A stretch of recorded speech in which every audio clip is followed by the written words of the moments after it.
to another edition of Tuscaloosa Talks. We're in one of my favorite places in the city, the Tuscaloosa River Market, and I'm honored to have Kelsey Rush with TTS here and our own at the City of Tuscaloosa, Alexis Clark. So glad you joined us on this podcast, and so I'm going to jump right in. Alexis, this is your facility. You manage the Tuscaloosa River Market.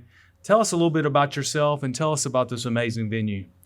Well, I am really glad to be here today. I'll first start there. Well, I'm glad you're here. Thank you so much for inviting me. The River Market is where I've been for the last 7 years. I worked at the university before that and a little bit of time at Bevel State Community College, but have found my way back home here at the River Market. We have over 250 amazing events here a year. People don't usually hear about them because they're private events for the most parts.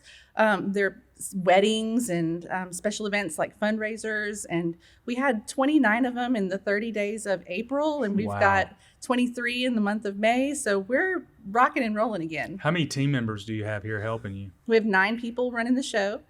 We have to float in and out every now and then. You know, you'll see me at a farmer's market, but you'll see most of the time our part-time staff running our events, and we just make it happen. So with all those events, we still every Saturday morning have the farmer's market. Every Saturday morning, all year long. What times? 7 a.m. to 12 noon every Saturday. And if you come to the farmer's market, what might you find? This time of year, you're going to find strawberries, and they're peak season strawberries. I mean, you can't miss it right now, but pretty soon you'll start seeing some squash and some potatoes, and all kinds of fruits and vegetables will be coming in very soon. Blueberries will be here before you know it.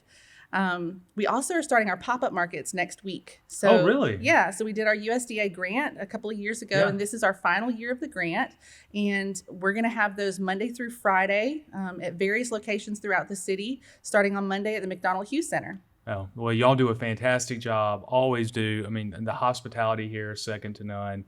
You've made us very proud. And Thank so you. we're going to come back to something that you started on a few years ago, the Druid City Arts Festival. Yeah. First, the Kelsey Rush. I mean, is there anybody in Tuscaloosa who doesn't know you, Kelsey? No, everyone knows Richard Rush. They don't know Kelsey Rush. They know Richard Rush. I don't know if that's the truth. But Kelsey, you're from Kansas? I am. I'm born and raised. How'd you find your way to Tuscaloosa? Well, that's a story for another day. Oh, no. Today is the day. Today is the day. Real quick. Well, long story short, I followed a college boyfriend here. Mm-hmm. And obviously probably that's not the first time that's ever happened. It is not the first time. I'm sure someone has done that. But long story short, about 4 or 5 months after I moved here, I landed the job at Tuscaloosa Tourism and Sports.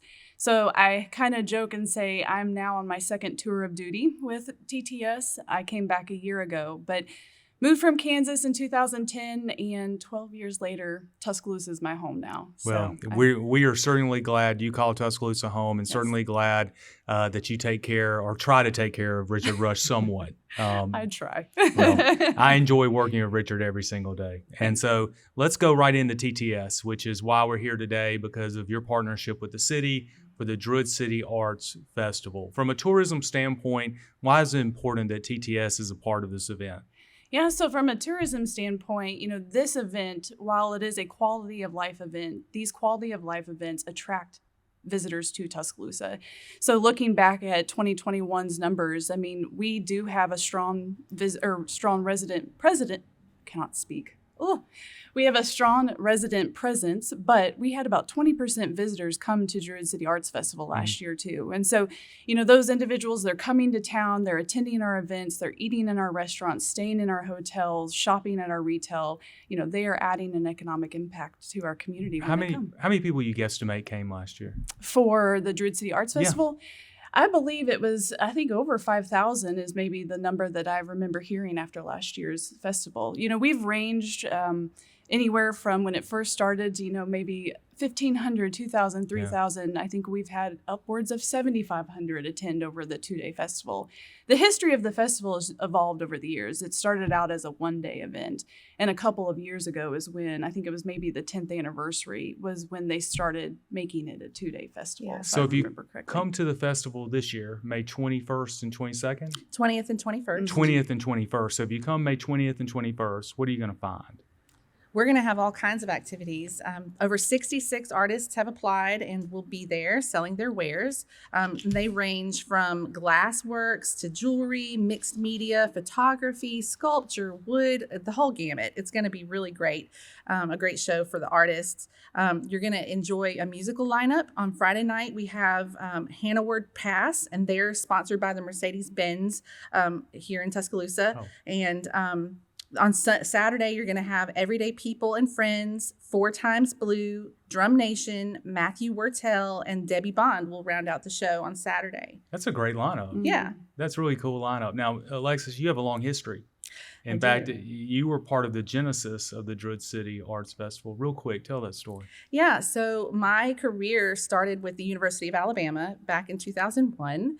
And in 2007, I was really lucky to start this program called Creative Campus along with Hank Lazar. And Creative Campus was just a group of 40 undergraduate interns who took ideas in the arts and made them come into action.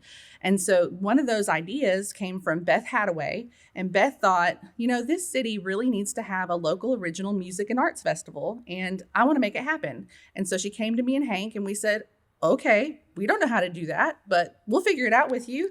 And so Beth and her team just started running around Tuscaloosa trying to figure out how to make a festival happen in town. And one day we ended up in your office and you gave us your blessing and we got a special event permit. And really the idea wasn't for those college kids to put on an arts festival. It was really for them to birth something that the city would then take on in the future. And so we found a path through Tuscaloosa Tourism and Sports. Mm-hmm. And they really took on ownership of the festival after the third year. Mm-hmm. And it has grown and progressed and over time has gotten passed back to the city of Tuscaloosa. So now I've been back with the city for 7 years. And we, in the last 2 years, have been putting it back on as something for the community by the city. And this is something that the Arts and Entertainment Department of the city manages. That's Talk correct. about the logistics involved in something like this. Well, you've got everybody kind of takes a piece of the pie. Mm-hmm.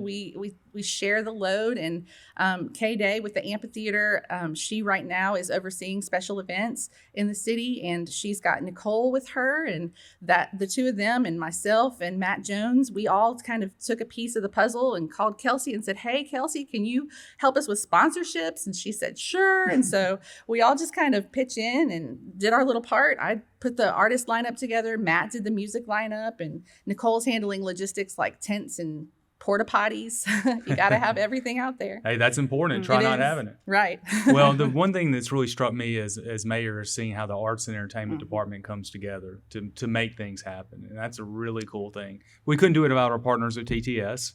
So we had to have sponsors. Mm-hmm. Who are some of the sponsors that help us make certain that we can put on events like this that draws people in our community and keeps our quality of life high?